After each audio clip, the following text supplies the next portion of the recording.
we're going to take a quick look at how work and power work in our rotating systems. Remember, in a linear system, the definition of work is just the change in the system's energy.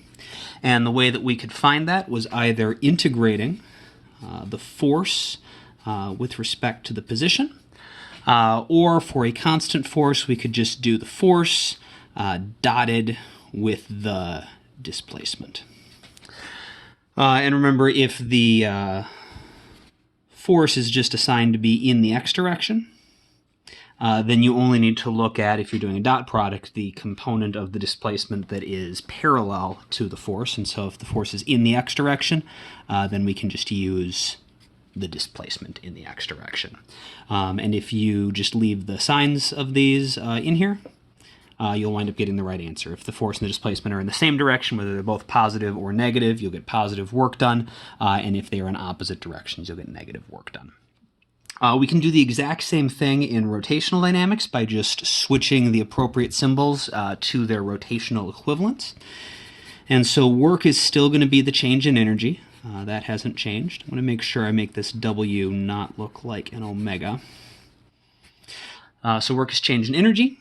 But instead of integrating force with respect to regular position, we do the angular version of force, torque, with respect to angular position. So the integral of torque d theta.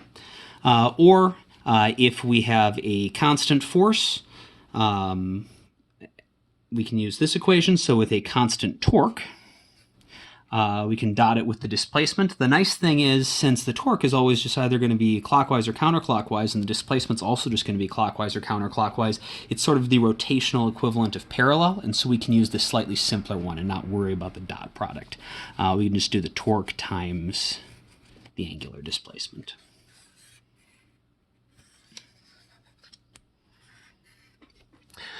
Similarly, power, if you'll remember, was equal to the change in energy per time. If we're talking about either an average amount of power, we could just do the total change in energy over the time, or if the rate was constant, this would also work. If we had a variable, if the energy was changing at a variable rate, we'd have to look at the work, the way the energy was changing. We'd take the derivative of work with respect to time. And that was equal to also the force times the velocity. And so we should be able to do the exact same stuff using our rotational stuff. Power, still going to be energy and time are still energy and time in rotational systems. We can still talk about work and time with respect to a rotating system. The only difference is instead of force, we have torque. And instead of velocity, we have angular velocity, omega. And so remember this first equation. This is either going to give us the average power,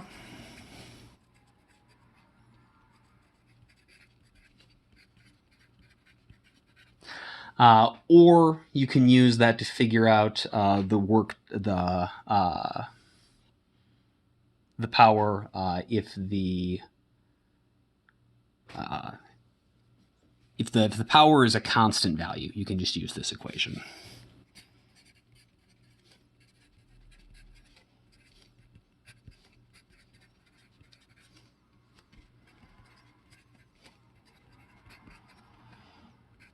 So if the energy is changing at a constant rate. These other two equations, we can use these to figure out the instantaneous power.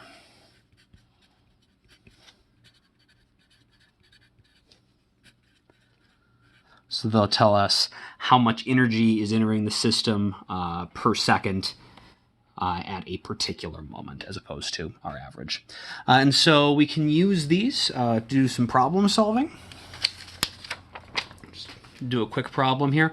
Let's say we have a solid wheel of some kind, like a solid disc, like a pottery wheel. So we've got our axis of rotation here. And let's say that it has a radius. So we got solid disk. We'll make the radius be, I don't know, 0.2 meters. And we'll say the mass of the entire thing is going to be 3 kilograms. And then we are going to apply a force to the edge of this wheel, tangent to the edge of the wheel, that's going to cause there to be a torque, and so the wheel is going to start to rotate. And so we'll apply that force tangent to the edge of our circle.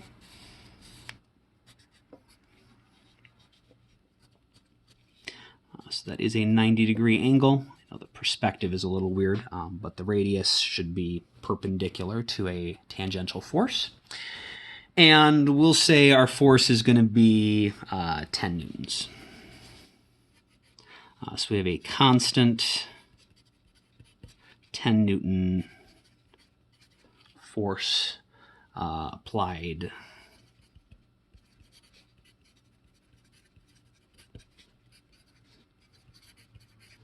tangent to the edge.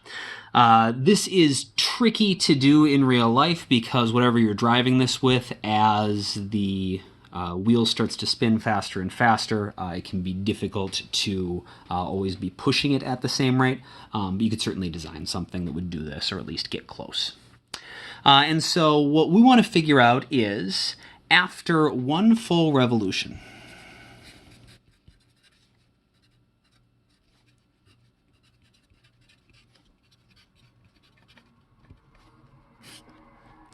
I want to know how much work was done.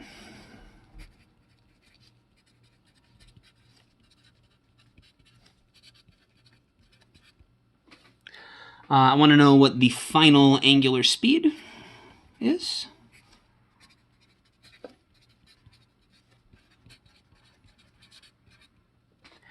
And I'd also like to know the instantaneous power.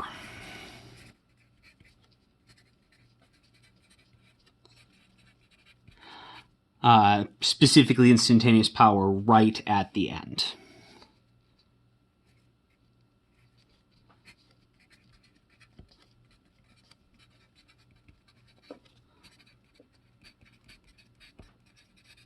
So right at that moment where we're completing our one revolution. Right as we're completing that first revolution, I'd like to know what the power is at that moment. And so I'll give you some time to solve this. Go ahead and pause the video and try to solve it. Okay, let's go over our solution quick. I'm going to get a clean page here.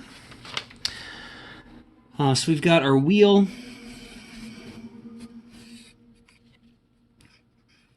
Remember we said our radius was 0.2 meters, and we had a force perpendicular to that of 10 newtons. And we had a mass of 3 kilograms, and we make 1 revolution. So for the work, we know that one way to find work, based on the information we have, is we can do the force times the change in, sorry, not force. We can do the torque, the angular version of force, times the angular displacement. So the torque times the angular displacement should give us the work. That is going to be, torque is going to be just R times F, because the cross product here, since they're perpendicular to each other, is just RF. So that's the torque, times delta theta, which for this problem is going to be the radius is 0.2 meters. The force is going to be 10 newtons. And delta theta is going to be our angular displacement in 1 revolution. If we make 1 revolution, we've gone 2 pi radians. So multiply that by our 2 pi radians. And that's going to give us 4 pi, or 12.6 joules. It's actually 12.5664. We'll use that when we have to plug that into other problems, but we'll get rounded down to a reasonable number of sig figs for the answers we're actually presenting. So then the next thing we wanted to figure out is the final angular speed. The easiest way to relate the angular speed to the work is through kinetic energy. We know work is the change in energy, and the only kind of energy that's changing here is the kinetic energy, so it's just the change in kinetic energy. The only kinds of kinetic energy we're going to have are rotational energy, so it's going to be final rotational kinetic energy minus the initial rotational energy. And if we assume that we are starting at rest, which I guess I did not explicitly say, that is the assumption we're going to make, the initial rotational energy is 0, and so we just need to figure out how the work is related to the final rotational energy. So work is going to be equal to rotational kinetic energy is 1/2 times the moment of inertia times omega squared. I'm going to be really careful here to make sure my W for work and my omega look different than each other. The moment of inertia for a solid disk is 1/2 mr squared. So that's going to be 1/2 times 1/2 mr squared times omega squared. And so omega is going to be the square root of, we got the work, times the denominator here. We've got a 2 and a 2, so work times 4, divided by mr squared.